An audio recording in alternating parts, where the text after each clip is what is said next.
سيدنا وحبيبنا ومولانا محمد بن عبد الله وعلى آله وصحبه وموالاه ولا حول ولا قوة إلا بالله. رب اشرح لي صدري ويسر لي أمري واحلل عقدة من لساني يفقهوا قولي. ربنا افتح بيننا وبين قومنا بالحق وأنت خير الفاتحين. إلى حضرة النبي المصطفى صلى الله عليه وسلم حضرة آله وصحبه الفاتحة. أعوذ بالله من الشيطان الرجيم. بسم الله الرحمن الرحيم. الحمد لله رب العالمين الرحمن الرحيم مالك يوم الدين. إياك نعبد وإياك نستعين اهدنا الصراط المستقيم صراط الذين أنعمت عليهم غير المغضوب عليهم ولا الضالين. وإلى أرواح الشهداء Istiqlal Indonesia, para pejuang kemerdekaan Indonesia, para mujahidin, para wali, para ulama yang sudah berkorban untuk Indonesia. Al-Fatihah. Bismillahirrahmanirrahim. Alhamdulillahirrahmanirrahim. Ar-Rahmanirrahim. Iyyaka na'budu wa iyyaka nasta'in ihdinas siratal mustaqim shiratal ladzina an'amta 'alaihim ghairil maghdubi 'alaihim waladdallin. Alhamdulillah pada pagi hari ini bisa bertemu kembali yang saya hormati Bapak semuanya. Topik pagi hari ini hasil dari petunjuk dan perintah Ketua Masjid Bapak Haji Tri, karena berkaitan dengan Agustus, saya diminta untuk mengurai soal moderasi beragama.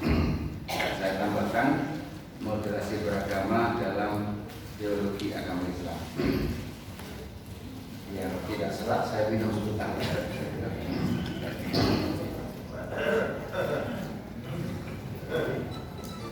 Kok hanya nggak ngiri begitu? Ada jatah. Oh sudah ada jatah.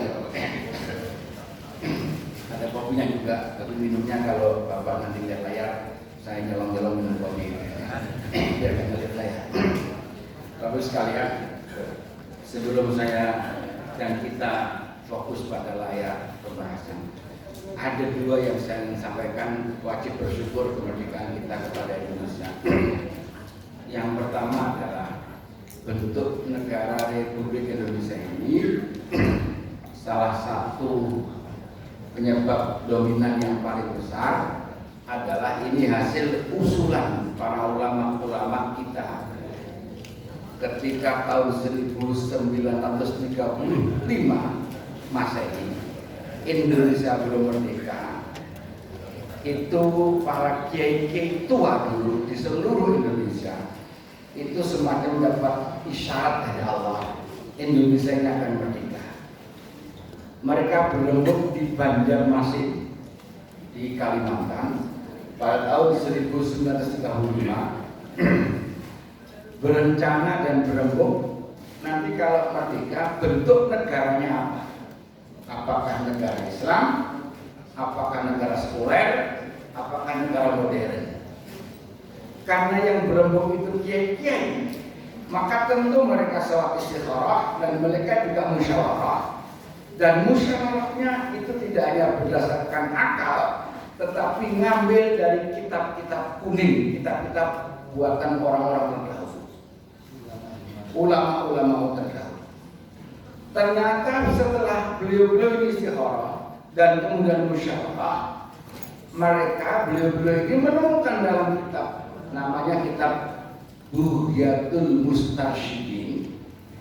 Itu ada petunjuk di sana, ada kalimat yang berbunyi kullu ardin, setiap bumi, qadara muslimun fihi, apabila ada orang Islam mampu berdiam di dalamnya, di zaman al-aznati, di dalam beberapa saat, di situ itu disebutkan kal Batawi wal Jawa, seperti negeri Betawi dan Jawa.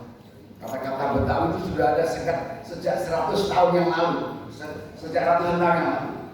Kal Batawi wal Jawa, sorok darul Islami, maka itu menjadi negeri yang damai. Tidak usah ngotot-ngotot untuk membuat negara Islam, tetapi bagaimana membuat negara yang syariat Islam dijalankan, tidak dilarang. Di kita ini di Indonesia, orang mau pengajian, mau subuh, mau zuhur, mau asar, nggak ada larangan. Bahkan pengajian sampai di jalan, polisi ikut membantunya. mau puasa setiap hari tidak ada larangan, mau bikin program tinggi agama Islam tidak ada larangan, semua dibantu. Subuh-subuh kita ngaji di sini juga tidak ada larangan. Maka kemudian diperkuat dengan Imam Ghazali dalam Ihya Ulumuddin. Ini penting untuk para pemangku negara. Kata Imam Ghazali, yang penting prinsipnya dua dalam sebuah negara itu. Apa itu? Ad-dinu wal mulku tau'aman. Agama dan negara itu seperti dua hal yang kembar. Fad-dinu aslun, agama menjadi pokok pangkal. Wal mulku harisun, negara menjadi penyangga, menjadi penjaga atau penjaga. Fama la aslalahu famahdumun. Sesuatu yang tidak ada pokok pangkalnya maka dia akan hilang, rusak. Fama la harisalahu fadayun. Sesuatu yang tidak ada penyangganya, penjaganya, maka dia akan sia-sia. Artinya apa kata Imam Ghazali? Artinya apa? Agama ini butuh negara. Tapi sebaliknya negara ini butuh agama. Bahkan agama sebagai penyangga. Agama tanpa negara akan hilang. Negara tanpa agama sia-sia.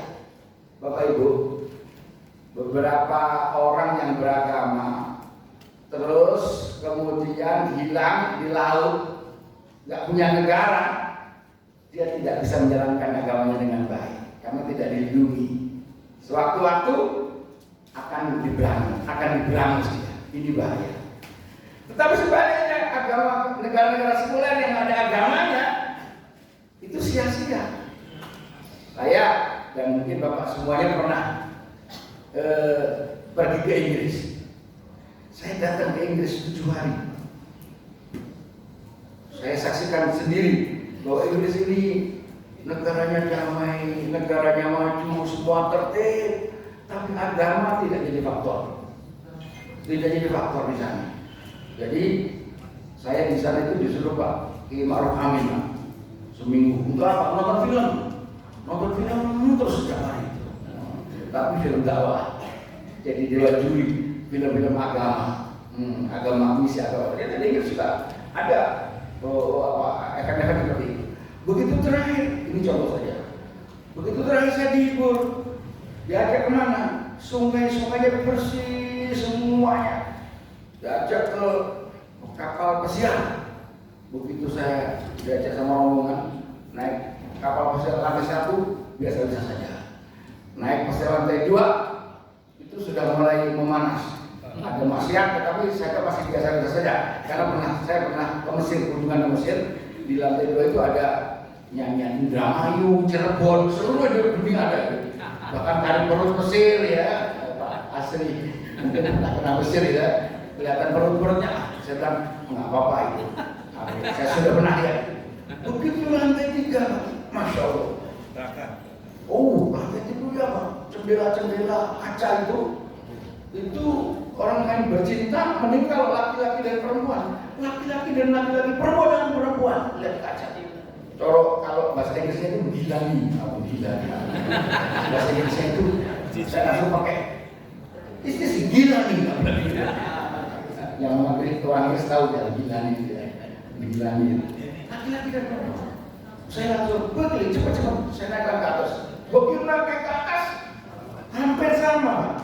Jadi kalau yang lantai 3 itu saya istighfar menutup mata rapat-rapat, astagfirullahaladzim, karena saya jijik gitu kan.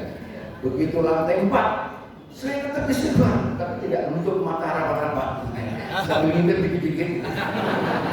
Kenapa? Di situ laki-laki dan perempuan. Ya agak pantas lah. Jadi apa? Bahwa bercinta dengan sesama sejenis itu biasa bebas. Seperti di Australia sekarang. Di Australia itu sekarang menambah. Kalau Bapak Ibu punya anak yang sekolah di sana, apa ada? Makanya kemarin ini akan ikut agama lain. Begitu Paus dari Vatikan datang ke Indonesia, dipuji-puji, dipuji-puji lantaran apa? Akhlaknya. Jamnya katanya cuma harga 250. Terus mobilnya Innova biasa. Ini pimpinan agama sedunia kok tasawuf sekali. Orang banyak muji di Indonesia. Oke. Terbang kemudian ke Australia, turun diterima oleh masyarakat Australia. Apa? apa nasihatnya? Dia bilang gini, kita harus menjunjung hak asasi manusia. Jadi soal menikah sesama jenis itu juga kita harus dukung. Bayangkan, kalau laki-laki nikah laki-laki, perempuan nggak bakal punya keturunan ya Pak ya. Walaupun kawan kawin yang malam tidur bareng nggak punya anak kan? Lebih baru punya anak dari mana ambil aja kan begitu kan? Adu pedang dari bahayanya. Padahal syariat kita ini sudah benar. Nikah itu untuk punya keturunan dan untuk melestarikan agama, mendoakan kita semuanya. Tapi itu banyak-banyakan umat nanti di akhirat itu nanti. Kalau begitu ini bertentangan dengan agama. Ini sekolah. Maka sekali lagi konsep agama Islam, negara butuh agama butuh negara. Para kiai, para tamir masjid itu butuh bupati, wali kota, tentara, polisi. Sebaliknya, tentara, polisi, wali kota, bupati butuh kiai, butuh ustaz, butuh masjid, butuh agama. Ini yang benar. Kita berikan bagaimana kita bisa mengaji subuh seperti ini kalau antar kita saling mencurigai, kalau antar golongan saling menimbang, kalau antar golongan saling menyerang, nggak akan tenang kita. Maka ketenangan itu penting. Nah, ketenangan yang buat siapa? Negara butuh agama butuh negara. Ad-dinu wal mulku qawaman. Oke. Ini yang penting pertama. Yang penting kedua, sebelum masuk ke sini adalah Bapak Ibu sekalian, bahwa negara kita tidak mungkin akan dibawa ke sekolah. Kenapa? Walaupun penuh perjuangan air mata dan darah, tetapi dalam Preambul UUD 45 itu tertulis di sana, dan dengan berkat rahmat Tuhan yang Maha. Kata-kata berkat rahmat ini penting. Ini kalau boleh saya jujur, kata-kata barokah dan rahmat itu diambil dari agama kita. Jadi kemerdekaan kita ini harus diakui bahwa hakikatnya bukan semata-mata karena perjuangan para pendahulu, tapi semata-mata karena kekuatan yang diberikan oleh Allah Subhanahu. Ini Ahlussunnah wal Jamaah. Dan selanjutnya nanti kalau kebanyakan itu nggak jadi nangka ini saya. Ini mukadimah. Ini kan Agustus kan. Sekarang pengantar ya. Jadi kata-kata moderasi itu sering diterjemahkan dari kata-kata wasati atau wasatiyah, yang artinya adalah tengah-tengah dengan segala derivasinya, dengan segala bentuknya. Itu di dalam Al-Quran ada di 6 ayat. Ada di 5 ayat. Ini 5 ayat ini, bukan 6. Ada di 5 ayat. Jadi kata-kata wasat sekarang Indonesia ini butuh pemahaman moderasi, tengah-tengah, jangan ekstrem kanan, jangan ekstrem kiri. Maka kita ambil yang tengah-tengah. Khairul umur awsatuha, kata Nabi, sebaik-baik perkara adalah tengah-tengahnya. Nah, kata-kata wasat ini di dalam Al-Quran ada di dalam 6 ayat ini. 6 ayat ini, yang pertama, Fa'akan Nabi Na'am kawasan Nabi Jam'ah. Dalam surat ayat itu menerangkan bahwa para sahabat Nabi kalau berperang itu kena tengah-tengah musuh. Fawasatna, kalau nyerang untanya dan panahnya itu selalu pas punjernya tengah-tengah. Artinya fawasatna di situ adalah tengah-tengahnya. Yang kedua, fakafaratul masakin min awsati ma tun'imun. Kalau Anda yang melanggar sumpah, maka tebusannya adalah memberikan makan 10 orang miskin min awsati ma tun'imun, dari kebiasaan yang kau berikan makan. Jadi awsat tengah-tengah ini adalah kebiasaan. Yang pertama kan tengah-tengah, yang kedua kebiasaan. Sekarang yang ketiga, al-qalam. Qala awsatuhum alam aqul lakum aw alaula tasjudun. Orang yang paling bijaksana mengatakan, kenapa kalian tidak bertasbih? Lalu tasbihu, tidak bertasbih. Jadi ketika Bani Israel dilanda musibah, maka muncullah orang yang paling bijaksana. Mereka mengatakan, kenapa kalian tidak mensucikan Allah? Jadi kata wasat adalah bijaksana. Seorang yang pertama adalah tengah-tengah, yang kedua kebiasaan, yang ketiga bijaksana, yang keempat hafidhu ala sholawati wa salatil wusta. Utamakan dan jaga oleh kalian sholawat, terutama sholat yang tengah-tengah. Ini ahli tafsir mengatakan sholat asar. Jadi yang tengah-tengah di antara sholat itu adalah subuh, zuhur, asar, maghrib, isya. Tengah-tengahnya apa? Asar. Jadi bukan pengertian panjangnya istilahnya, yang penting kita arti wassalatil wusta, wustonya itu wasat itu ada tengah-tengah. Nah, yang terakhir ini poinnya. Ini yang poin yang terakhir ini adalah wa kadzalika ja'alnakum ummatan wasatan kata Allah. Demikianlah kalian dijadikan oleh Allah menjadi apa? Ummatan wasatan, umat yang apa? Umat yang tengah-tengah, umat yang moderat. Nah, litakunu syuhada 'alan nas. Nanti umat Islam itu di akhirat menjadi saksi atas manusia seluruhnya. Wa yakuna rasulullah 'alaikum syahida. Yang menjadi saksi kita bukan umat biasa, tapi Rasulullah yang menjadi saksi kita. Kita menjadi saksi umat yang lain seluruh yang ada di dunia, Rasulullah yang menjadi saksi kita. Mana yang lebih mulia? Kita disaksikan oleh Rasulullah. Nanti bagaimana kemuliaan kita? Bahwa apa yang dimaksudkan oleh Allah di sini itu bahwa kita ini dijadikan oleh Allah ummatan wasatan, umat yang tengah-tengah. Itu bagaimana? Sebelum saya teruskan, apakah yang duduk di paling belakang atau nomor 2 nomor belakang bisa melihat ini? Enggak bisa. Enggak bisa. Bisa. Oh yang sini, yang di sana. Ini enggak kelihatan mana? Mana? Enggak kelihatan. Kurang sini ya. Iya. Dimiringkan sedikit. Kalau di sana masih kelihatan ya.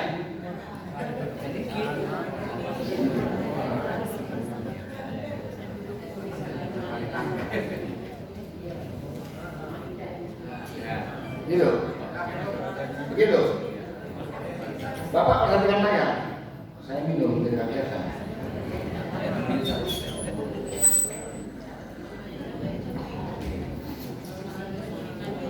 Sudah? Kelihatan? Ya, sudah.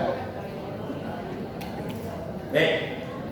Jadi sekali lagi, kata-kata wasat, kata-kata moderat itu sudah ada di dalam Al-Quran. Berapa ayat? Berapa ayat? 5 ayat. Dan 5-5-nya mempunyai arti yang bagus. Kebiasaan, bijaksana, tengah-tengah. Kemudian apa lagi? Bijaksana, tengah-tengah, kebiasaan. Oke. Sekarang kita lihat apa artinya bahwa kita ini menjadi umat yang moderat. Apa yang dikehendaki oleh Allah bahwa kita ini menjadi umat yang moderat. Apa tafsirnya umat dan wasatan? Apa yang dikehendaki dengan umat dan wasatan itu apa? Umat dan wasatan ini adalah,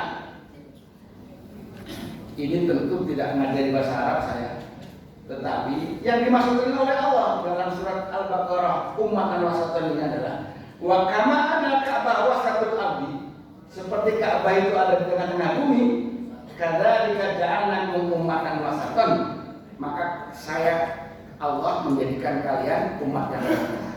Jadi nampaknya Ka'bah itu memang berada di pusaran tengah bumi. Lah, seperti Ka'bah itu di tengah bumi, maka umat Islam itu adanya juga di tengah-tengah. Di tengah apa? Ja'alnakum, Allah jadikan kalian dunal anbiya wa fawqal ummah. Derajat umat Islam itu di bawahnya para nabi-nabi yang wajib kita ketahui 25 itu. Pasti nabi-nabi lebih mulia atau? Tapi wa fawqal ummah, di atas umat yang lain. Jadi kalau kemuliaan di mata Allah, kalau di ranking setelah mulianya para nabi-nabi dan rasul, di bawahnya itu siapa? Umat Islam. Di bawahnya siapa lagi? Umat lain. Nggak usah nyebutkan agamanya, pokoknya umat lain gitu aja. Nggak nyinggung namanya kan? Nggak nyinggung namanya. Karena kita ini di bawah Nabi, di atas umat lain, itu di tengah-tengah apa dipikir namanya? Di tengah. Itu makna yang pertama. Waswaba anak Ahmad Rasya Ausatu. Dan pokok pangkal ini adalah memang Ahmad al-Asya Ausatu. Sebaik-baik sesuatu adalah tengah-tengahnya. Khairul umur Ausatuha. Tengah-tengahnya. Jangan galak, juga jangan terlalu sabar banget. Jadi juragan, jadi komandan, galaknya nggak tahu. Sekolah sedikit setelah, tapi tidak pernah memberikan hukuman itu nggak bagus. Oke. Sebagian lagi mengatakan bahwa yang dimaksud awsatun itu adalah a'dadum wa khairum, orang yang paling adil di antara mereka. Oke, terusnya lagi. Apa yang dimaksud wasat itu? Wasatul wadi khairu mabin fihi wa aktsaru kal'an wa ma'an. Jadi seperti bumi yang tengah-tengah itu adalah tempat yang paling baik, yang paling banyak rumputnya dan banyak airnya. Jadi kayak bukit yang tidak terlalu tinggi, tidak terlalu rendah. Itu rumputnya biasanya subur, airnya banyak. Tempat yang tengah-tengah itu yang bagus. Atau hadir rumah dan dahulu huluan nasoro fi amri wala kusro taksir Yahudi. Tengah-tengah itu bisa diartikan dengan doa Fatihah, bukan doa Fatihah. Ayat Fatihah yang kita baca itu apa? Ghairil maghdubi alaihim waladdallin. Tunjukkanlah ya Allah ihdinas siratal mustaqim, jalan yang lurus. Siapa itu jalan yang lurus itu? Siratal ladzina an'amta alaihim, jalan orang-orang yang kau berikan nikmat. Siapa itu? Ghairil maghdubi alaihim waladdallin. Bukan orang yang kau benci, bukan umat yang tersesat. Ayo, siapa yang sudah mengaji ahli tafsir Al-Quran, tafsir Al-Fatihah? Ghairil maghdubi, bukan umat yang kau benci, itu umat apa? Umat siapa? Selain Islam. Selain Islam apa? Yahudi. Ya, waladdallin, bukan yang tersesat. Siapa itu? Nasrani. Ayo lihat ya, di tafsir di Google banyak itu. Apa tafsirnya ini kok? Allah caranya begitu ya. Fatihah kan begitu kan, tunjuklah kami ya Allah jalan yang lurus, jalan orang yang kau berikan nikmat. Ghairil maghdubi alaihim, bukan jalan orang yang kau benci, waladdallin, bukan jalan orang yang tersesat. Maksudnya maghdubi itu siapa? Nasrani itu siapa? Dallin itu siapa? Nasrani. Jangan diberikan petunjuk seperti orang Yahudi, jangan seperti orang Nasrani. Kenapa begitu Bapak sekalian? Karena ahli tafsir mengatakan bahwa huluan Nasara wala qasuru taksir Yahudi. Bapak sekalian, kalau orang Yahudi itu apa namanya, dulunya umatnya Nabi siapa? Nabi Musa. Kalau Nasrani umatnya Nabi siapa? Nabi Musa itu umatnya digambarkan oleh Allah dalam Al-Quran bahwa kalau Musa dan qaumi ya qaumi innakum dhalaltum anfusakum bi ittikhadikum ijal. Begitu Nabi Musa pulang, jamaahnya itu menyembah sapi dari emas dijadikan Tuhan, itu disuruh tobat oleh Allah.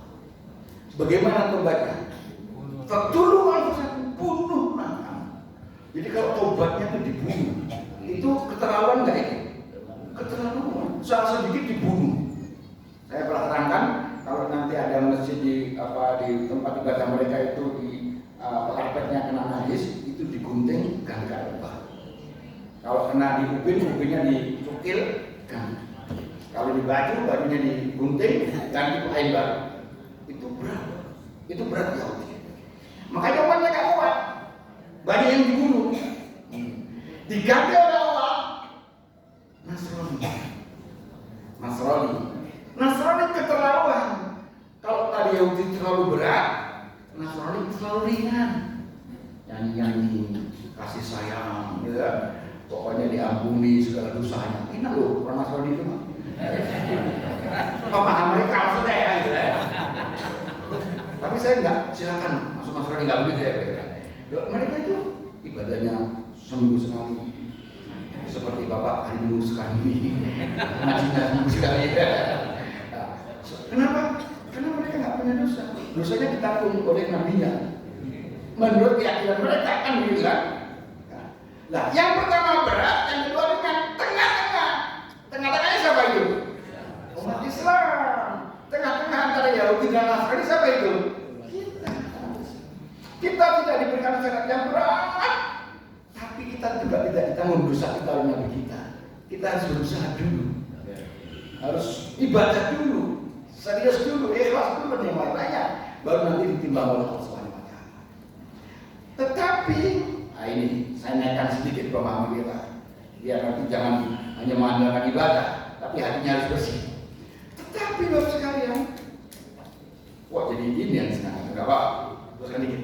Tetapi kalau saya naikkan, masuk surganya kita, sering saya ulang-ulang, itu bukan karena ibadah kita, bukan karena ngajinya bapak ibu semuanya, bukan karena sholat jamaah kita, tapi apa? Rahmatnya Allah. Rahmatnya Allah. Sama dengan masuk nerakanya mereka, orang kafir, non muslim, itu bukan karena durhakanya mereka, tapi kenapa? Kenapa? Keadilan Allah. Karena keadilan Allah. Jadi sekali lagi, masa surganya umat, tapi ini untuk yang sudah ngaji lama ya. Anak-anak kita jangan begitu. Gitu.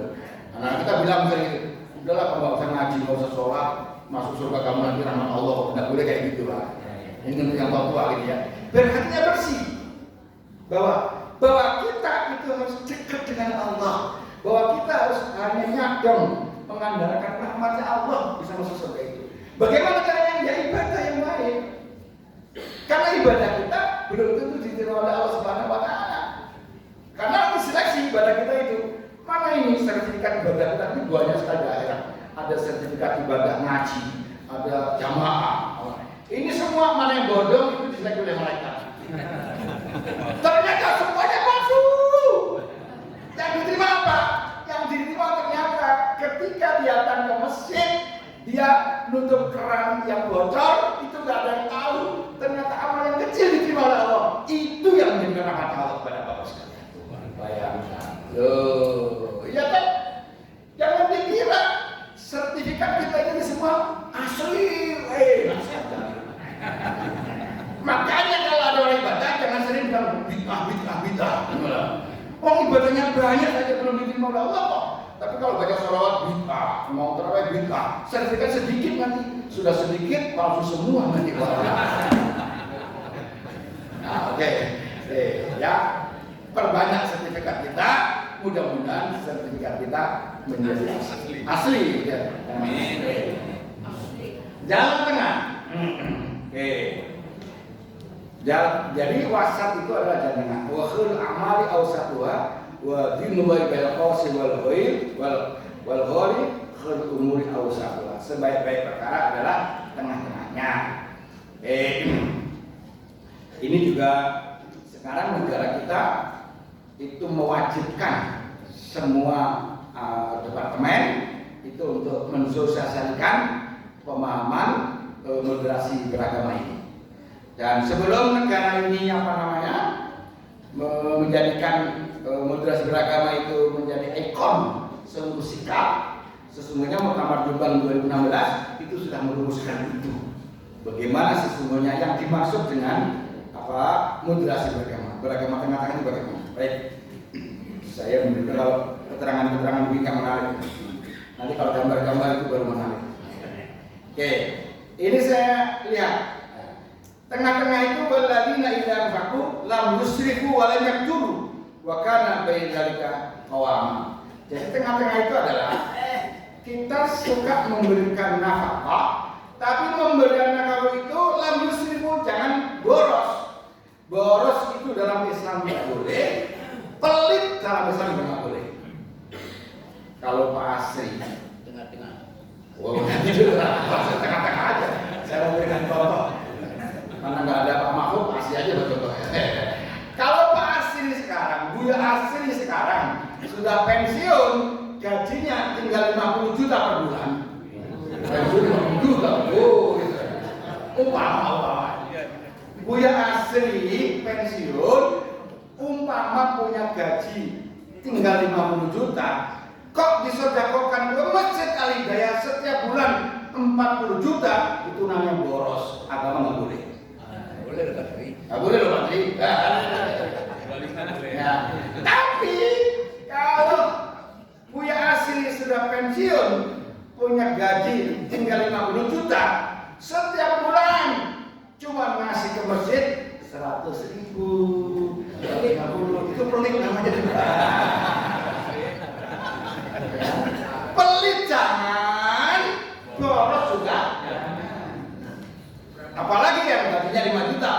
Gajinya 5 juta karena memang taat kepada Pak Tri dan ingin dipuji orang-orang, gajinya 5 juta selalu memberikan masjid 4.500.000.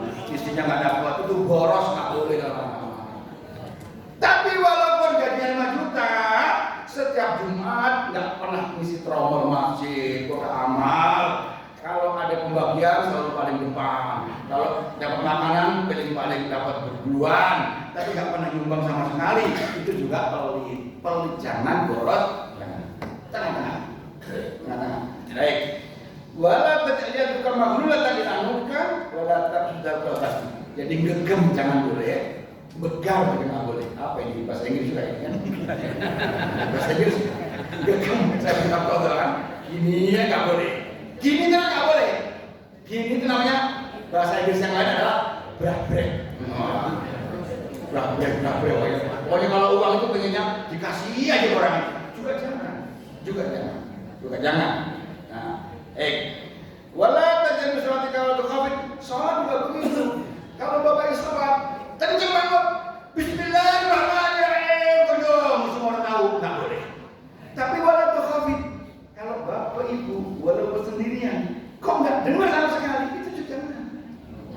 Makanya sholat itu yang benar adalah dengar. Alhamdulillah. Kuping kita itu dengar sambil dihayati. Ajarnya begitu kok. Jangan kenceng-kenceng kayak begitu. Atau sama sekali. Ini kok di rumah ini nggak pernah dengar nama sholat sama sekali. Karena nggak bersuara. Nggak boleh. Oke. Inilah kemudian tengah-tengah. Itu tengah-tengah. Oke. Iya, ini ilmiah banget, nggak usah yang ilmiah banget. Ini itu perkuliahan saja ini. Oke. Lah, ini tengah-tengah itu tekstual jangan, pikiran otak sendiri juga jangan. Makanya tengah-tengah itu menyesuaikan dengan situasi dan kondisi lapangan. Saya biar tidak seperti ngadai di bahasa Arab, langsung yang merah-merah. Wal jumudu ala mangkulah.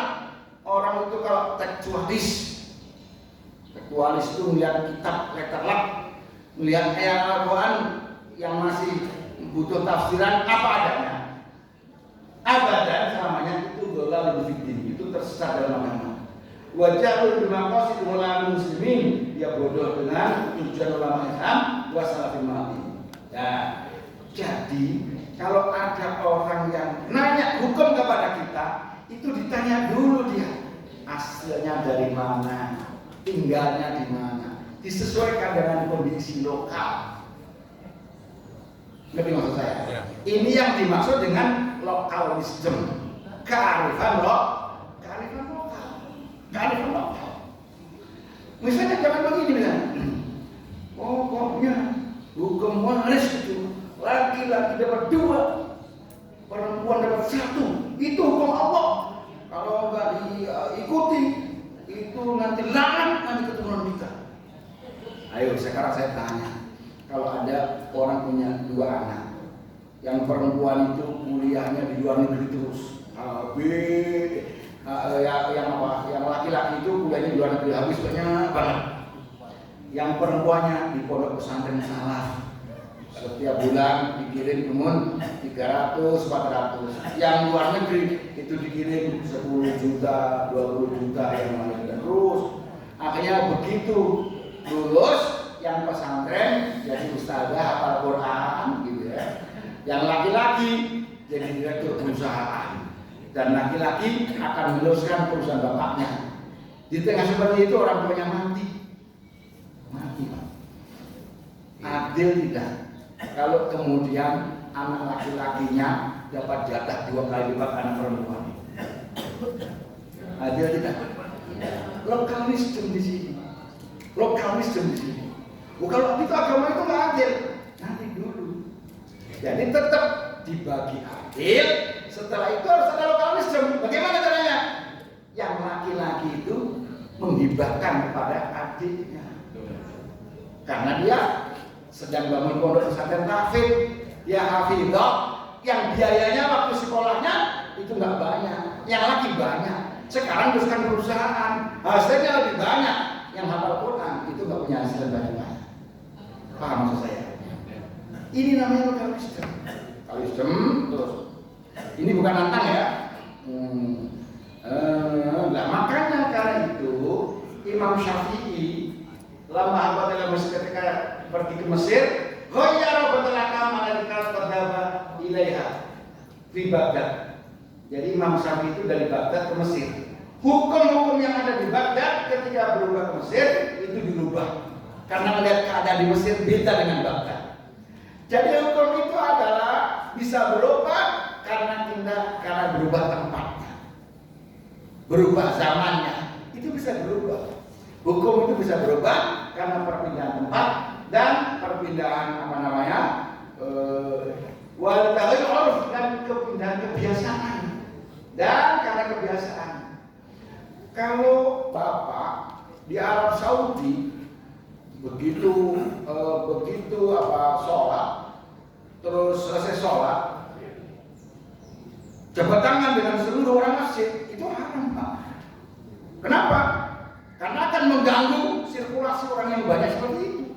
Dan di sana nggak biasa seperti itu. Tetapi kalau di masjid Indonesia, begitu habis sholat, terus salam, sallallahu alaihi Muhammad, sallallahu alaihi Muhammad, salaman keliling, boleh nggak begitu?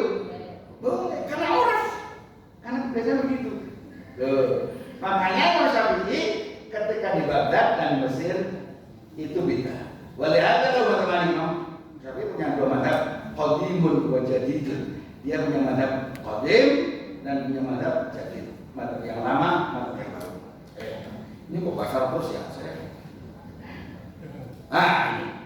Jadi ini penting. Yang merah aja Pak. Yang merah. Jadi Bapak itu kalau mencari hukum jangan melihat casing seseorang. Mulai lihat orang pakai jubah, sombanya gede, jenggotnya panjang, ini syekh. Ini kata Imam Harafi. La tanzur illa tuli lihiyati. Ini. Kok dari nama? Qasim bin Muhammad bin Abu Bakar, ini anaknya Abu Bakar, namanya Qasim. Ja'a rajulun, ada seseorang nanya kepada anaknya Sayyidina Abu Bakar, namanya Qasim. Nanya sesuatu, faqala Qasim nanya Abu Bakar, ya la uksidu, saya enggak tahu jawabannya. Fadar rajul yaqul inni dafa'tu ilaika. Ya saya pokoknya percaya dengan kamu. La alaihi wa saya enggak mau dengan yang lain. Dia ngengkel, minta petunjuk kepada anaknya Abu Bakar Siddiq, namanya Qasim. Nah, dipaksa. Jawab saya pokoknya fanatik dengan Anda. Dia nggak mau. Lah usilu tetap dia nggak mau. Akhirnya Fatal Qasim begitu dipaksa, apa jawabnya Qasim? Ini anaknya sahabat Abu Bakar. La tanzur ila tuliliyati, kata Kiai Qasim, siapa saja. La tanzur, jangan kamu lihat ila tuliliyati, panjangnya jenggot saya. Kalau dia, kamu jangan terkesima dengan jenggot saya panjang. Wa kasratin nasi hauli, banyak pengikutnya saya. Jangan lihat itu. Wallahi ma usilu, demi Allah, saya nggak ngerti jawabannya. Jadi kalau kiai beneran itu ditanya sesuatu nggak tahu, nggak gengsi itu, nggak ngarang-ngarang. Bahaya kalau ngarang-ngarang itu. Maka kata beliau, setelah dipaksa lagi, wa demi Allah, layu to alisani, ande mulut saya dipotong, alhamdulillah yang lebih saya cintai, an atakalama daripada saya berkata bima la ilma li bi, sesuatu yang tidak ada pengetahuan. Artinya apa? Gak ekstrim, jangan dikit-dikit hukumnya itu belum lihat kitabnya, belum lihat bagaimana. Nah terus, kok masih bahasa apa ya? Nah, oke. Sekarang tengah-tengah akidah Islam itu bagaimana? Tengah-tengah Islam itu adalah tekad kita, keyakinan kita tidak ateisme, tidak politeisme. Ateisme itu apa? Islam tidak mengingkari Tuhan. Jangan, itu ateis namanya. Nggak percaya dengan Tuhan, itu namanya ateis. Islam tidak ateis, tapi Islam juga tidak politeisme. Apa itu artinya? Banyak Tuhan. Tidak banyak Tuhan. Tidak gampang mengkafirkan orang. Ada orang yang sholatnya beda saja, kita kunut, mereka nggak kunut, kafir dia. Tidak. Kita pakai sarung, mereka pakai jubah. Jubah kafir. Nah, tidak boleh begitu. Prinsipnya kata Nabi, man shalla salatana wastaqbala qiblatana wa kala dari hatana fadzalikal muslim. Apabila ada orang sholat seperti sholat kita, kiblatnya sama, syahadatnya sama, maka itu namanya muslim. Lauzimatullah wa rasul, dia harus dilindungi apa-apa dirinya. Ya nggak boleh langsung kita bilang kafir, kemudian dibunuh, itu tidak boleh. Bahaya mengkafirkan orang itu. Orang mengkafirkan orang yang dikafirkan orang muslim, maka kekafirannya fakot abadilasi, balik lagi kita. Balik lagi kita. Makanya jangan gampang, walaupun berbeda. Oh dia Syiah, oh dia Wahabi, ya biarin aja Wahabi aja. Tapi tidak kafir, tidak boleh kita bilang kafir, tidak boleh. Ya, baik. Lanjutkan. Nah, model seperti ini, Pak. Ayo, ada yang pakai sarung. Beruntung yang pakai sarung. Dan kurang beruntung, Pak, ubi asli yang pakai celana. Kenapa? Orang pakai sarung itu insya Allah orang yang moderat. Kenapa? Karena orang pakai sarung itu harus tahu tengah-tengahnya. Apa tengah-tengahnya? Burungnya itu tengah-tengah. Burungnya itu tengah-tengah.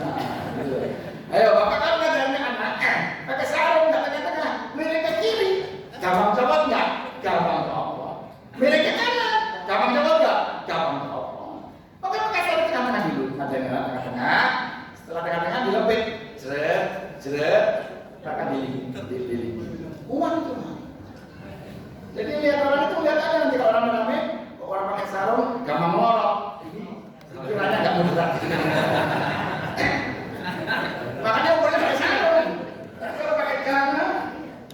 Kalau pakai celana seperti biasa nggak kelihatan jelas apa tidaknya. Karena dia nggak tengah-tengahnya langsung dipakai saja kan gitu. Ya, tapi walaupun pakai sarung, bapak sekalian, usiku mbak iya kita Allah, silakan senang pakai sarung, tapi jangan pakai sarung saja, pakai simpang juga ya. Ya. Sarungnya tipis, ya, pakai simpang kelihatan. Nah. Jadi dari bersarung kita belajar moderat, seimbang. Moderat itu antara hedonisme keduniaan dan eskapisme tasawuf yang salah. Bapak kerja terus, tak pernah ke masjid, itu namanya keduniaan. Tapi bapak di masjid terus wiridan, ngapalin Quran, masih muda lagi ya, nggak kerja, itu juga salah. Kecuali kalau sudah seumur saya, nggak biasa ya. Seumur saya nggak apa-apa di masjid terus. Kok masa produktif hanya di masjid, itu nggak boleh, nggak benar juga. Makanya harus seimbang. Fit dunya hasanah, wa fil akhirati hasanah, wa qina Sama pernah itu, kaminan nasi mengaku rabbana atina fid dunya wa ma lahu fil akhirati min khalaq. Ada orang yang Doanya itu dunia, dan di akhir nggak dapat apa-apa. Nah, sampai sini saya ingin mengingatkan bahwa sekalian, coba cek doa yang Bapak hafal biasa lantunkan habis sholat itu apa saja yang diminta Tuhan. Kalau di list itu, jangan-jangan kalau 10 permintaan itu, jangan-jangan yang 9 dunia semua itu. Padahal sekali lagi, akhirat lebih lama, lebih kekal. Kadang-kadang yang sering kita minta itu kan yang di depan mata kita kebutuhan. Ya Allah, suami saya mau pensiun, ya Allah, kasih rezeki yang lain, dunia. Ya Allah, anak saya mau jadi Unpad atau di mana, lulus, dunia. Kan? Ya Allah, ini apa namanya, waktu nyicil mobil tinggal 3 hari lagi, dunia lagi. Semua dunia. Akhirnya mana nih? Sakit sembuh itu juga dunia. Ya Allah, itu bapak saya lagi sakit, sembuhkan ya Allah, dunia. Dunia lagi semua. Akhirnya apa? Minta surganya Allah, minta rahmatnya Allah. Ya, minta diketemukan dengan guru-guru Nabi di akhirat bersama Nabi di surganya, itu akhirat. Minta dimudahkan untuk kebaikan akhirat, itu akhirat.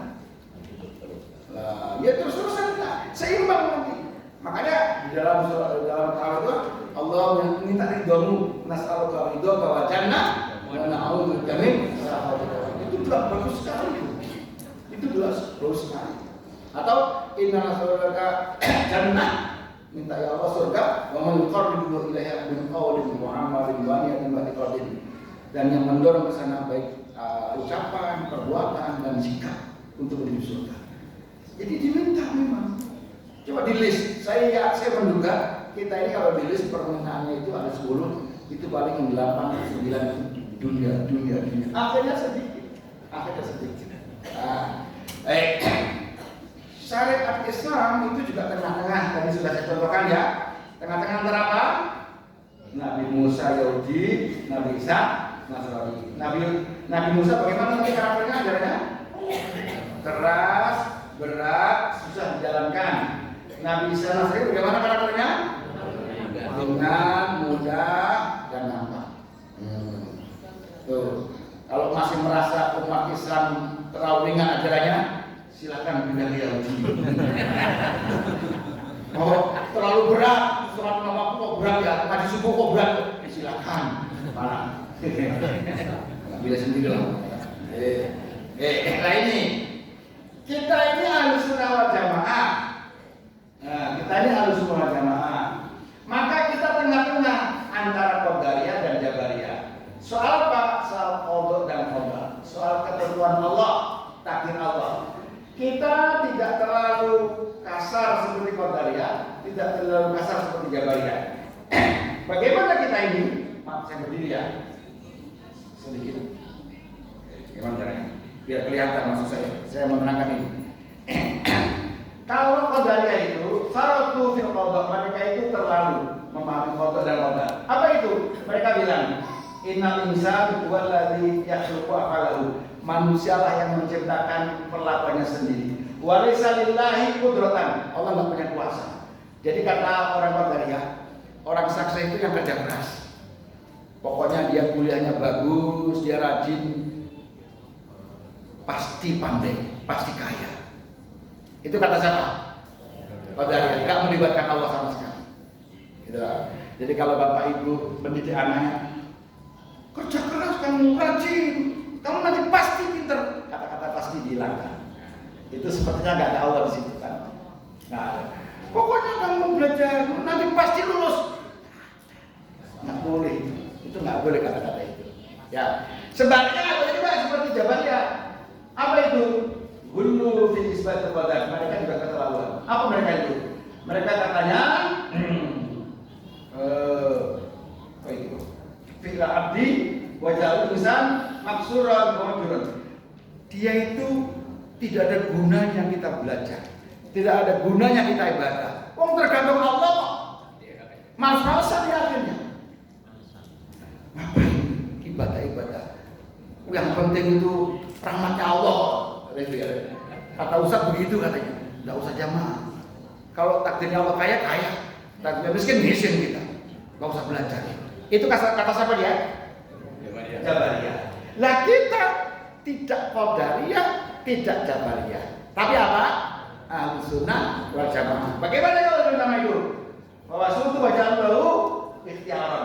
Kita itu wajib ikhtiar, wajib kerja, wajib belajar, wajib ibadah, wajib sungguh-sungguh. Hasil akhir terserah Allah. Lu kan begitu. Tidak boleh malas-malasan. Harus giat. Harus menjaga kesehatan, usaha sehat. Tapi nanti hasil maksimalnya diserahkan kepada Allah. Al-insan bitakhir, wallahu bit takdir. Manusia wajib ikhtiar semaksimal mungkin. Ketentuan akhirnya hanya Allah. Kita berusaha misalnya 98%, yang 2%-nya terserah Allah. Sudah. Ikhtiarnya belum tentu dapat surga kok. Ikhtiarnya belum tentu bintang. Ikhtiarnya belum tentu dapat rezeki, apalagi ikhtiar. Sekarang soal iman dan agama. Ini kita tengah-tengah juga, tidak murji'ah, tidak haruriyah. Kalau murji'ah apa?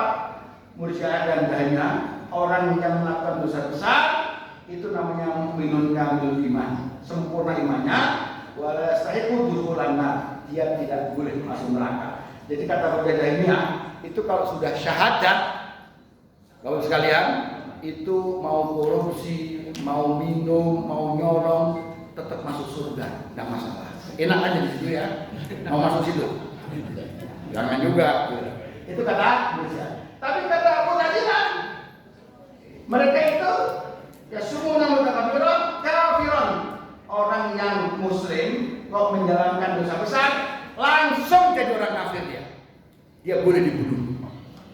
Boleh dibunuh. Bertentangan nggak itu namanya? Yang pertama longgar, ialah boleh dosa. Yang kedua ketat, dikit-dikit dosa, dikit-dikit kafir, dikit-dikit halal darahnya. Nah itu tidak boleh. Lah kalau kita Ahlus Sunnah wal Jamaah itu tengah-tengah. Apa itu? Kita ini tetap bisa masuk muslim, bisa mukmin, tetapi kalau dosa-dosa terus, maka kita menjadi orang fasik. Soal surga neraka itu hak prerogatif Allah. Nanti kita ditimbang antara kebaikan dan keburukan. Kalau ternyata banyak kebaikannya, ya masuk surga. Tetapi mungkin antri dicuci dulu di neraka, nggak tahu berapa tahun, berapa bulan, berapa hari, atau berapa abad kita nggak tahu. Sesuai dengan konsekuensi logis timbangan yang ada nanti itu.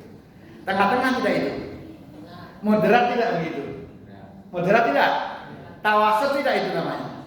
Tawasud itu tengah-tengah. Jangan longgar-longgar. Korupsi nggak masalah, main perempuan nggak apa-apa. Itu namanya paham berjalan. Yang terakhir, paham kita kepada Sayyidina Ali bin Abi Thalib. Kalau umat Islam Ahlus Sunnah itu tengah-tengah. Syiah itu keterlaluan memujinya Sayyidina Ali. Dia bilang dia maksumun, Sayyidina Ali itu maksum, nggak pernah dosa, seperti Nabi dan lebih utama dari Nabi yang lain. Jadi kalau Syiah Pak itu memuji-muji Sayyidina Ali sesudul langit. Tapi kebalikannya, Khawarij itu menganggap Sayyidina Ali itu fasik, kafir, bahkan dibunuh. Yang membunuh Sayyidina Ali itu adalah orang Khawarij, orang yang punya aliran keras. Dianggap tidak adil, maka dibunuh Sayyidina Ali.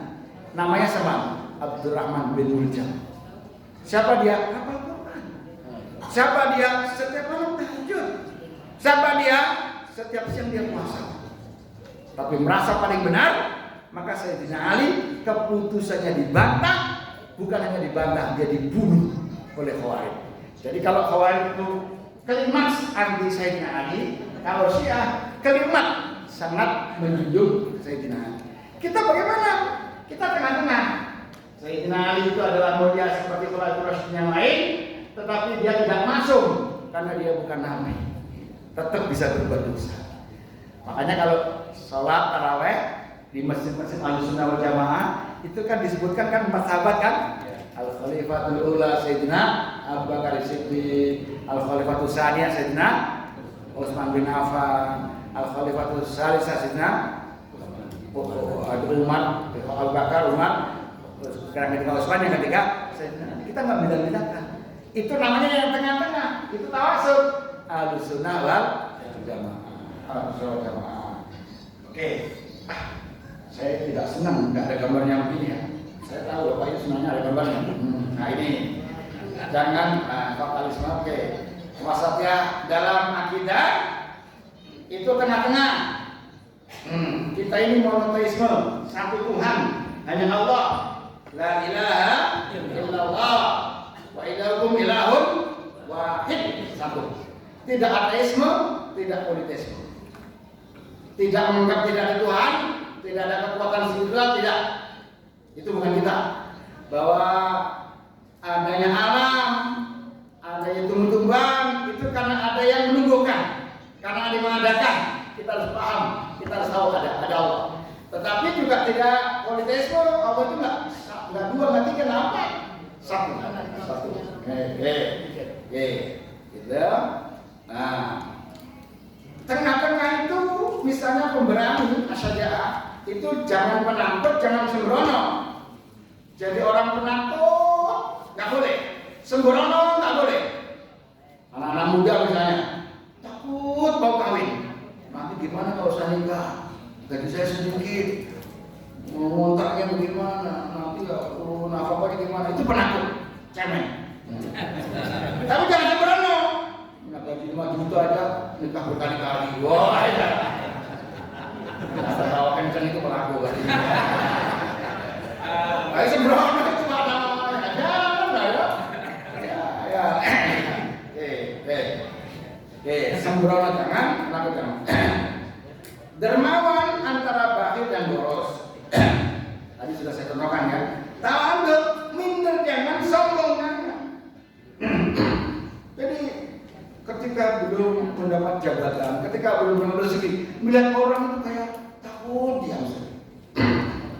Saya orang miskin, saya nggak punya jabatan, saya jamaah biasa, nggak enak ketemu dengan Bu Asih. Bu Asih mah orang pintar, orang kaya, ibadah, bacaannya, misalnya ini. Nggak usah minder. Tapi sombong juga jangan. Begitu dikasih rezeki dia, begitu kaya, melihat orang lain seperti bawahnya, dia mampu. Gagal terus bisnisnya, memang ditakdirkan oleh Allah menjadi orang miskin. Sombong sekali dia, pakai takdir segala itu kan nggak boleh. Jadi minder jangan sombong. Minder dan sombong itu adalah kerjaan hati, bukan kerjaan pikiran. Tengah-tengah. Nah, Indonesia itu negeri yang sangat tawassul dibandingkan dengan Timur Tengah. Timur Tengah itu berantem gara-gara agama. Maka agama harus dipahami dengan benar dan utuh, tidak sepenggal-sepenggal. Jadi kalau mengkaji ayat Al-Quran dikaitkan dengan yang lain, dikaitkan dengan asbabun nuzul, memahami agama dengan sanad dan mata rantai ilmu yang jelas. Jadi mengambil guru itu pernah punya guru siapa? Guru itu nggak boleh ngambilnya dari koran, ngambilnya dari YouTube, sanadnya nggak jelas bagaimana.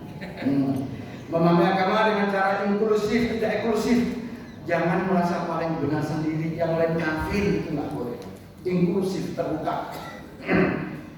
Kita bolehlah membiasakan pakai sarung, tapi yang pakai celana nggak apa-apa kok. Yang pakai jubah nggak masalah. Kita mungkin pakai peci hitam, ada yang pakai peci putih, nggak apa-apa, diterima. Jangan gara-gara kita pakai peci hitam, yang putih kok putih sendiri dia, ya nggak apa-apa. Memahami agama dengan metodologi yang benar, tidak sekedar dari media sosial. Memahami agama dengan asbabun nuzul, asbabul wurud yang jelas. Baik. Nah, coba baca bareng-bareng Pak. Bismillahirrahmanirrahim. Ya. Bismillahirrahmanirrahim. Terus di negara-negara baca sendiri. Baca apa di negara? Nggak kelihatan. Sebisa-bisa mungkin, karena saya mau minum. Ya. Nggak kelihatan.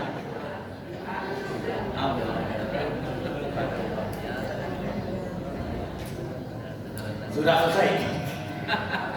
Jadi Indonesia dibandingkan dengan Afghanistan, Yaman, Somalia, Suriah, Irak, kita damai. Padahal negeri yang saya sebutkan di sini itu negara Sunni, negara Ahlussunnah wal Jamaah, bukan negara Syiah. Maka berantem nggak bisa disamakan.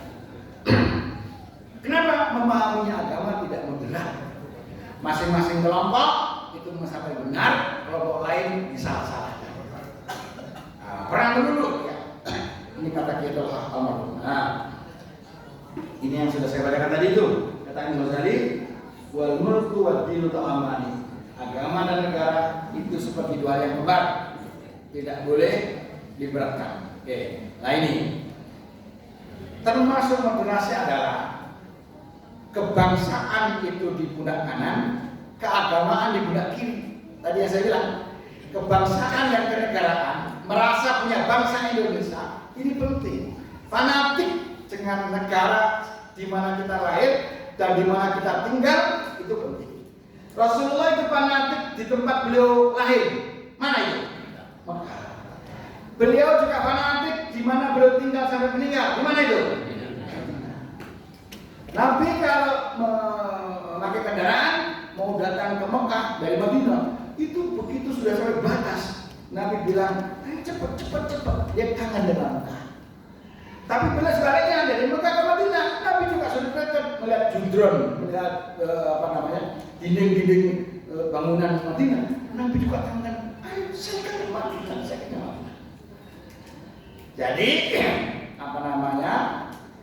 negeri itu adalah di mana kita lahir atau di mana kita tinggal. Kita cintai sepenuh hati.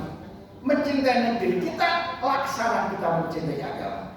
Di pundak kita ada bandul amanah. Mencintai keindonesiaan, mencintai keagamaan. Memperjuangkan agama, perhatikan negara amanah kita. Memperjuangkan kemerdekaan, perhatikan agama bebas tidak, faktor tidak agama. Harus merdeka sudah kita ambil, maka sekarang agama harus menjadi faktor. Bisa dipahami maksud saya? Oke, ini ada negeri sedikit, ada negeri yang dahsyat. Nggak ada suaranya ya? Gimana caranya? Ada suaranya? Ada nggak apa? Ini Pak, negeri yang berantakan. Bisa pakai mic. Oh, tapi ini nggak ada suaranya.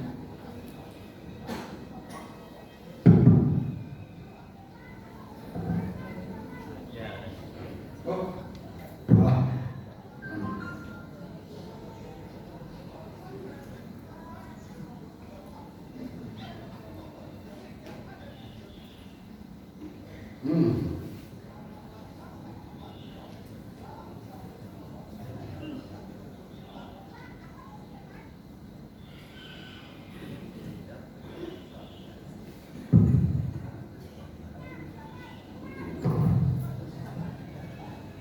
Dengar nggak suaranya? Belum. Oke.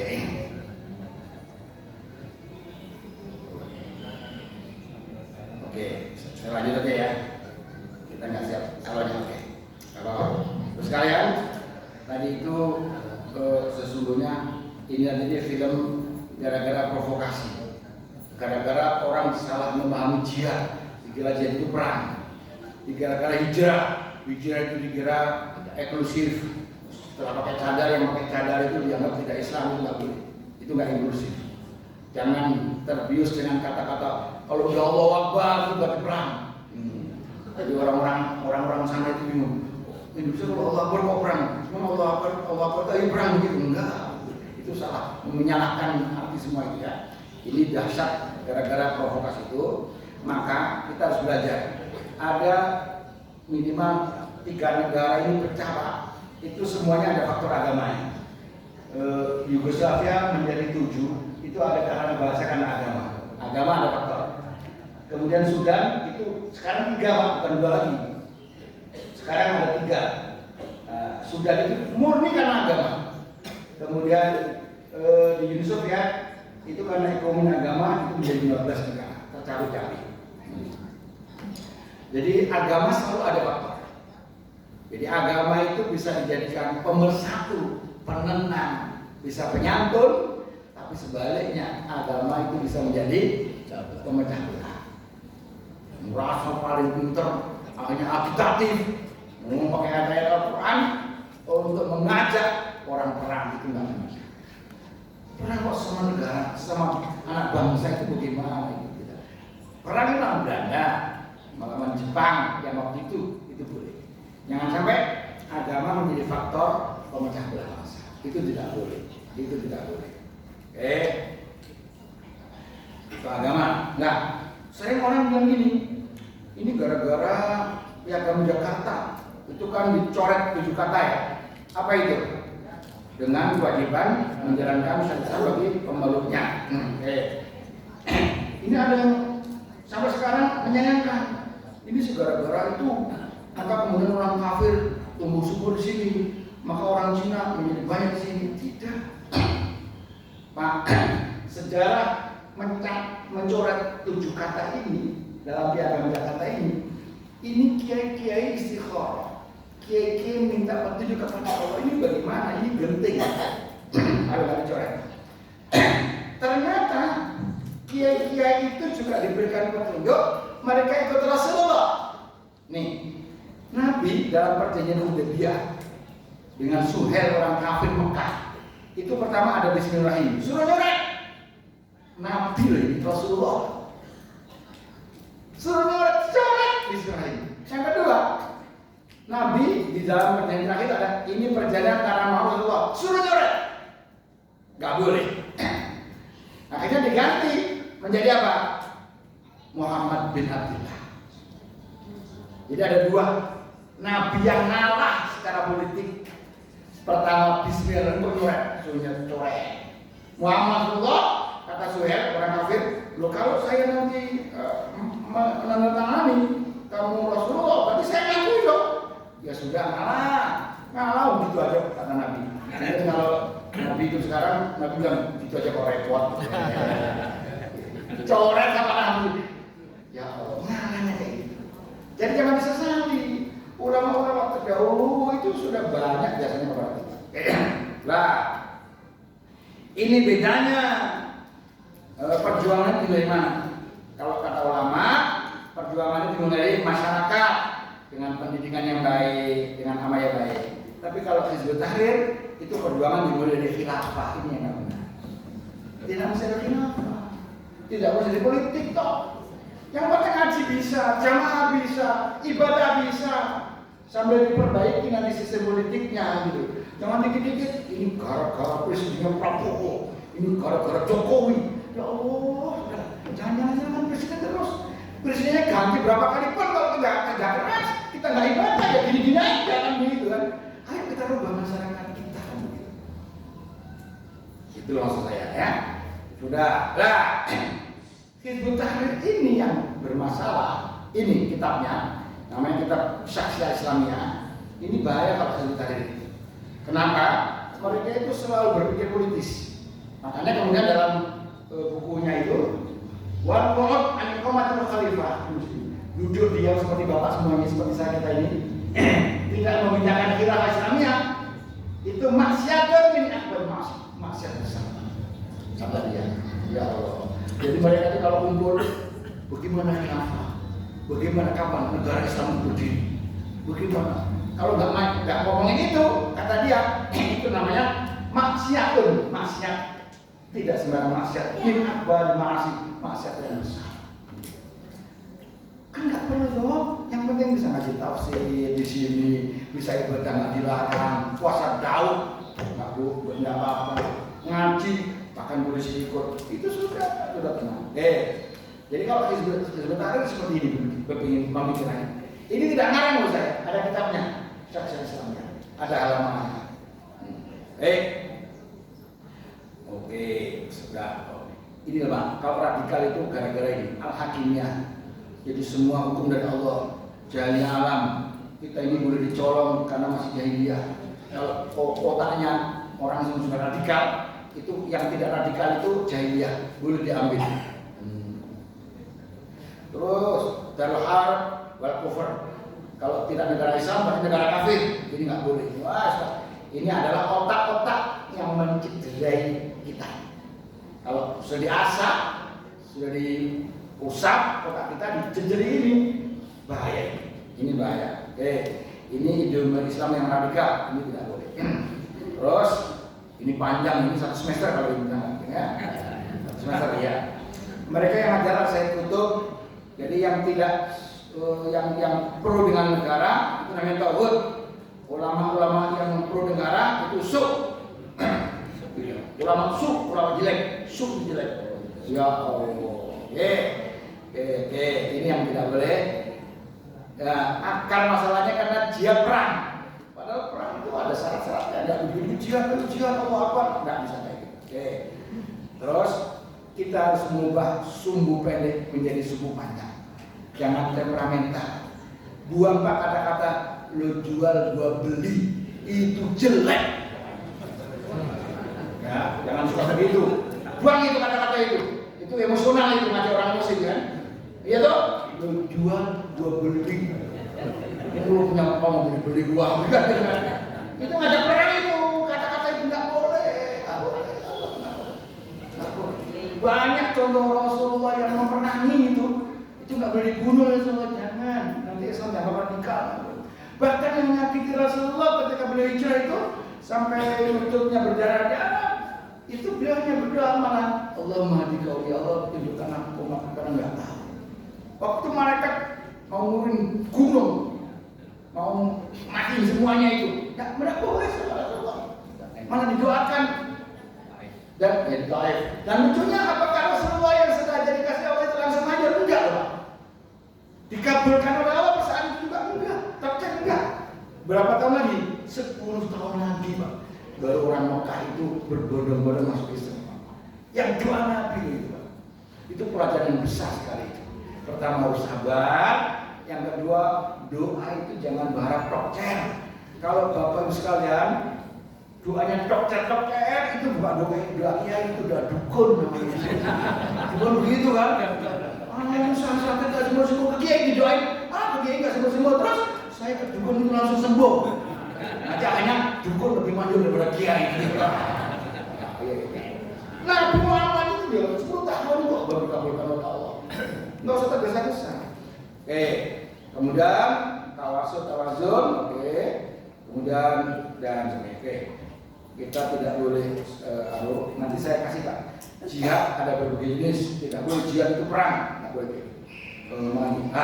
Ini negara Arab Saudi itu sudah meniru Indonesia, belajar Islam modern, Islam wasatiyah Indonesia. Ini Muhammad bin Salman itu sudah mau mengubah haluan negaranya, tidak boleh keras-keras. Ini sudah ada videonya, sudah ada filmnya, pidatonya, mahkota anaknya Muhammad bin Salman ini, tapi ini nggak ada musiknya, nggak ada suaranya, maka tidak saya teruskan. Ini dalam potongan video ini nanti beliau mengucapkan Islam tawasud, wasatiyah Islam itu tidak murah. Kita harus menampilkan. Cuman dia malu ngomong seperti Indonesia, gitu dia nggak ngomong begitu dia. Ini kenapa? Maulid sekarang sudah ada. Baik, saya kira itu. Lah, jangan ikut yang keras-keras. Seperti apa? Simbol-simbol kalimat tauhid. Kalau kita Ahlussunnah wal Jamaah, tauhid itu tidak simbolik, tetapi amalan dengan kita. Makanya la ilaha illallah itu diamalkan habis sholat. La ilaha illallah. Bukan untuk aksesoris. Jangan dibutuhkan kayak gini. Tuh. Kalau masyarakat dipakai apa ini? Benar pakai apa ini? Tapi apa ya? Ini lagi Pak. Ini pakai bola. Ini pakai sepak lagi Pak. Kurang ajar kan ini? Bahkan di negara yang mengaku ajaran Islam dipraktekkan, ini aslinya pengadilan jalanan. Merasa paling benar, dia menghakimi. Pokoknya ada orang yang pacaran dipanggil tanpa ditanya, ditembak. Iya. Ini akhirnya menjadi tadi. Ini pengadilan jalanan. Ini ada videonya saya misalkan. Jadi ini pengadilan Pak. Pokoknya ada bendera la ilaha illallah itu sudah dianggap Islam. Ya lah. Anggap orang yang dianggap salah versi dia dipanggil, ditembak di depan umum. Gak mau perang,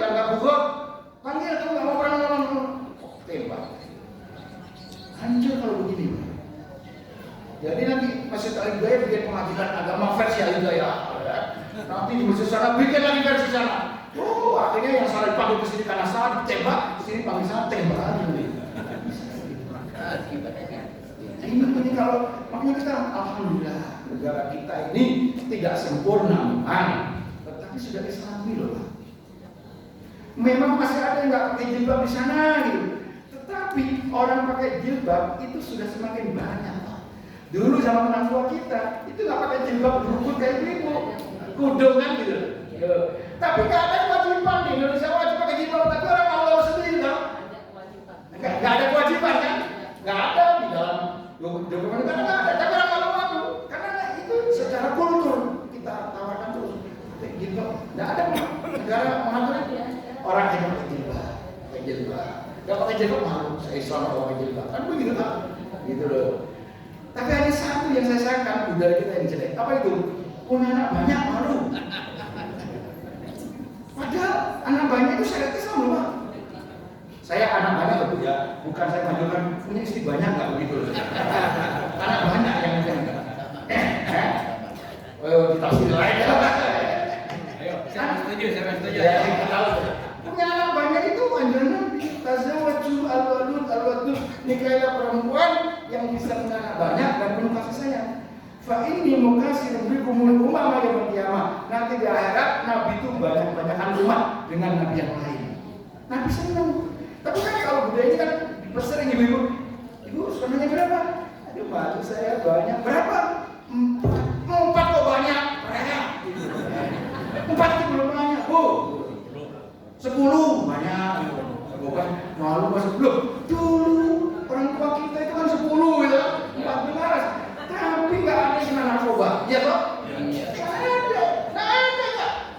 10 hidup semuanya ahli ibadah semuanya kan gitu kan. Nggak ada yang pernah nyolong, nggak ada. Akhlaknya baik-baik. Ketemu orang tua itu cium tangan begitu kan.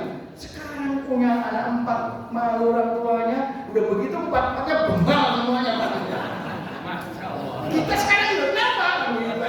Kita ekonomi semakin modern, ya canggih. Anak kita sarjana semuanya, tapi akhlaknya semakin tidak baik dibanding orang tua. Apa bedanya? Orang tua dulu anak banyak, gizinya nggak bagus, teknologinya canggih, tetapi vertikal kepada Allahnya canggih. Orang tua kita dulu setiap malam tahajud, setiap doa pada anak-anaknya. Sekarang tidak. Setiap malam begadang, kalau bangun malam-malam bukan kencing. Gitu loh. Anaknya dikasih pikiran yang bagus, sekolahnya di Amerika, di Inggris, apa-apa, pulang-pulang jangan kesopan santun. Nah, ini. Jadi budaya yang harus kita pertahankan adalah budaya punya anak banyak. Lulusan itu nggak bertentangan dengan pemerintah, kan KB. KB itu bagi yang tidak bisa mendidik anak, bagi yang sangat khawatir memang anaknya nanti tidak punya gizi. Kalau bapak sekalian punya doa, punya kemampuan, punya duit, apalagi punya perusahaan. Kalau perusahaan punya gizi, masa takut cucunya banyak? Harus produksi banyak. Kalau kita nggak produksi banyak, sementara mereka ini agak sensitif. Mereka yang matanya sipit banyak anaknya, kalau kita nanti kita harus banyak anak dan dididik dengan benar. Bagaimana kalau nggak bisa makan? Minta kepada Allah. Kita punya tahajud, kita punya Allah. Minta.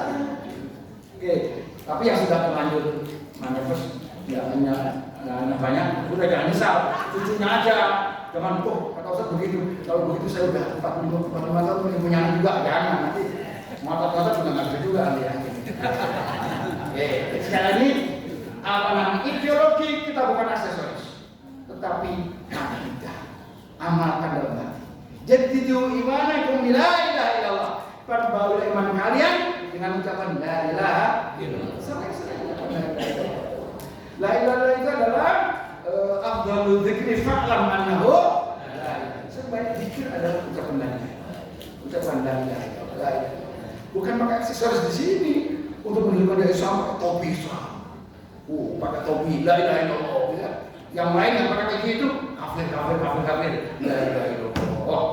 Ini nggak benar. Oke, saya kira itu enggak daripada pakai gini, lebih baik gini aja. Cinta Indonesia. Loh. Siapa itu? Indonesia. Saya kira itu dapat yang saya sampaikan.